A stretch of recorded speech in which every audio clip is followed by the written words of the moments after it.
Squirrels!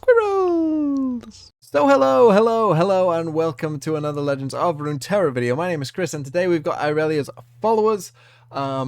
Little spoiler alert, I did just record a video, but as you can see here, the word Blade Dance, I had no idea what they did, and I looked through Twitter quickly, and I couldn't see it there, but then I just did see it after I'd finished recording that video. So, here I am again, and this time I know what Blade Dance is.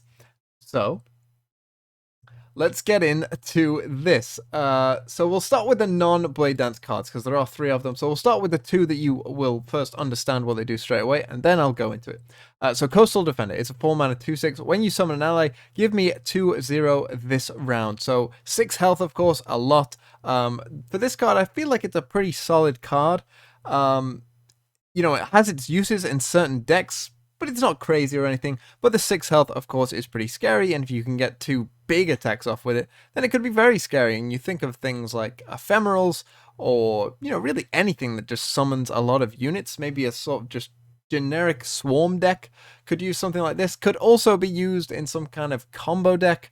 I'm not sure if someone could make that, but you know, like, you give this overwhelm, you summon a bunch of units, you smack them in the face, and maybe you even use this card as well, Syncopation, because it is a 2-mana burst speed spell to swap 2 allies. I had mentioned before that I kind of wish this effect would be Zed's champion spell. I guess they didn't do that because, you know, they already knew that there was a card coming out that did exactly that. Really interesting spell. Of course, there's plenty of uses for this. Anytime that, you know, your opponent goes to kill one of your units, you just swap them if you care more about one than the others.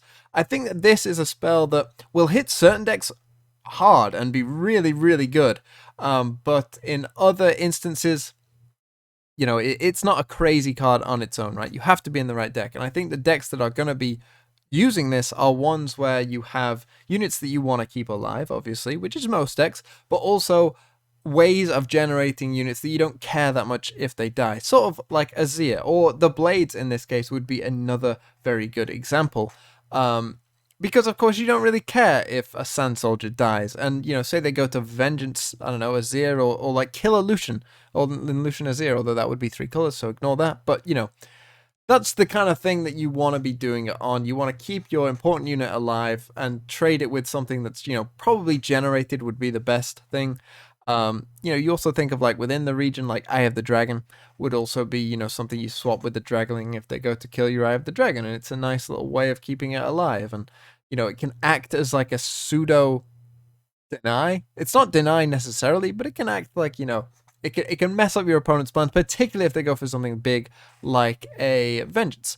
Of course, combat as well. You know, if you get challenged by a unit, then you can syncopate and keep your important units alive. So it's a very useful spell for that. And so, yeah, pretty solid card. I'd give this like a 7.5 out of 10. And Coastal Defender like a 5.5, something like that, out of 10. But now let's get on to the Blade Dance. So here is the new keyword, Blade Dance, and it is start a free attack with that many summoned blades. So a free attack means that essentially you don't lose your attack token, you just, you know, attack with it.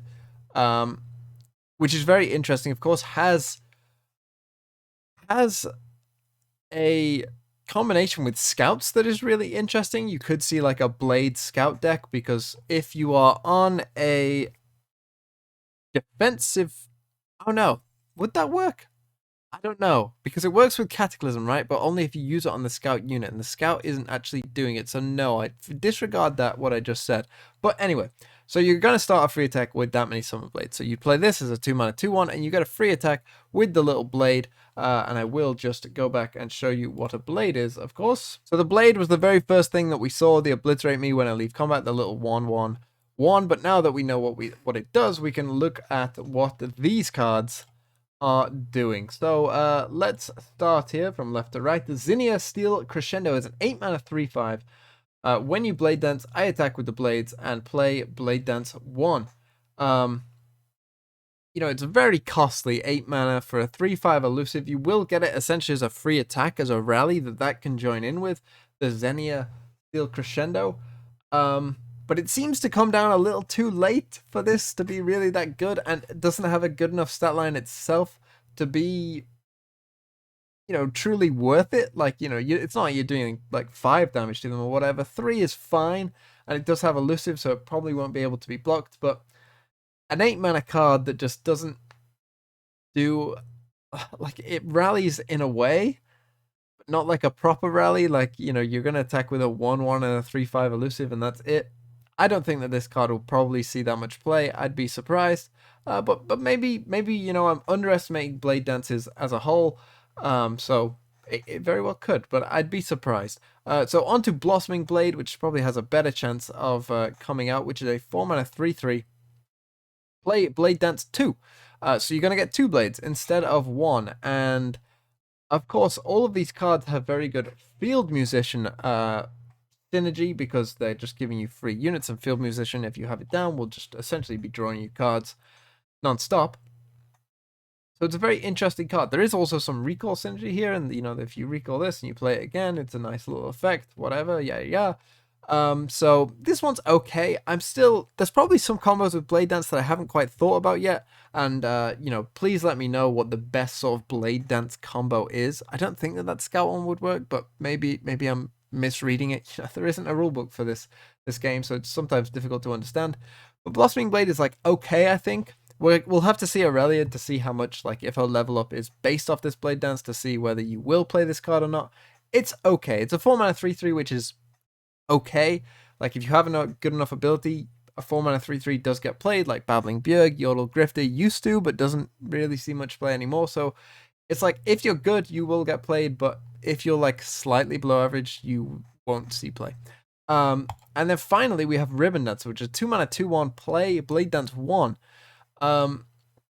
So again, it's the same kind of thing, where it's 2 mana 2/1. Like, that's not a great stat line, right? So you're starting a free attack with the blade, and maybe very quickly, things could get chipped down. This is more of an aggressive Ionian deck, which we haven't seen, lots of. But it's still 2 mana 2/1, and that's not a great stat line, and I do worry, these stat lines on some of these cards are just a little weak, but maybe we'll see Irelia and it will all make much more sense. So I'm a little underwhelmed at the moment, although I definitely could be missing something in terms of like combinations that I'm not seeing quite yet. I'm thinking of things like Misfortune, of course, it's pretty nice. With the Blade Dances, of course, that's just a very good thing to have, because it's going to level up Misfortune very quickly, and Misfortune level up is pretty scary. So that seems like a pretty good combo to me.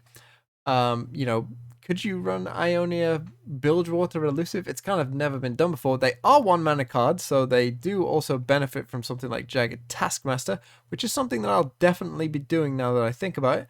So there is some things that you definitely can do, and could be very interesting.